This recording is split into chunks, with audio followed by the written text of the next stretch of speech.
ఏంటో అందరూ వస్తారనే అనుకున్నాను కానీ ఎవ్వరు రాలేదు. సాత్వికాలేమో వెళ్ళిపోయారంట. ఏంటో బాధ అనిపించింది నాకే. కానీ నేను అడిగాను చంటి పెద్దమ్మని, పంపిస్తానన్నారు కానీ పంపించలేదంట. ఏమో.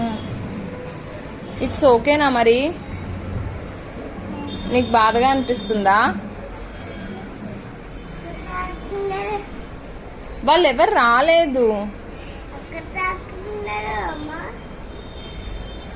వాళ్ళు రాలేదు.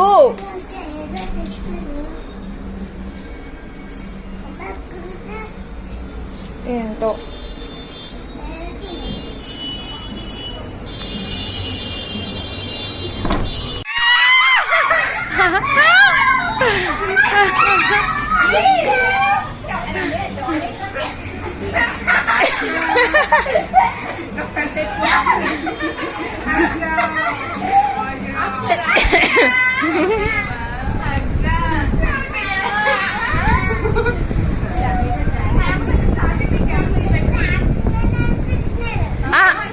కనిపెట్టింది నేను వీడియోలో.